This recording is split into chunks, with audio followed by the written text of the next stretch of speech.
আসসালামু আলাইকুম। এমডি মোবারক ভাই নামে একজন কমেন্ট করেছেন। আসসালামু আলাইকুম, কেমন আছেন? ওয়ালাইকুম আসসালাম। জি আলহামদুলিল্লাহ ভাইজান ভালো আছি। আমি সৌদি আরব আইছি 2 বছর 7 মাস। কোম্পানির কাছে আছি, কিন্তু কোম্পানি আকামার নাম্বার আকামা কিছুই দেয়নি। আমি কি দেশে যেতে পারবো? এক্সিট নিয়ে কোম্পানিতে কাজ করছি। ভাইজান অসংখ্য ধন্যবাদ কমেন্ট করার জন্য। আপনি যদি কোম্পানিতে এসে থাকেন আর যদি কোম্পানি আপনাকে কোনো ইকামা নাম্বার ইকামা অ্যাপসার কিছুই না দিয়ে থাকে, তাহলে সেই ক্ষেত্রে আপনি যদি ছুটিতে যেতে চান তাহলে সেটার একটা পদ্ধতি, আর যদি আপনি এক্সিটে যেতে চান তাহলে সেই ক্ষেত্রে সেটার আরেক পদ্ধতি। প্রথমে বলি, আপনি যদি ছুটিতে যেতে চান তাহলে সেই ক্ষেত্রে আপনার ইকামা নাম্বার তুলতে হবে। ইকামা নাম্বার তুলে অ্যাপসার খুলে দেন আপনার কোনো কফিল বা ওই কোম্পানির কাছে আপনার ইকামা করতে হবে। ইকামা করে ইকামাতে ছুটি লাগিয়ে দেন আপনি দেশে গিয়ে আবার ব্যাক আসতে পারবেন।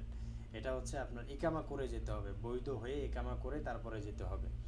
আর দ্বিতীয়ত হচ্ছে, আপনি যদি এক্সিটে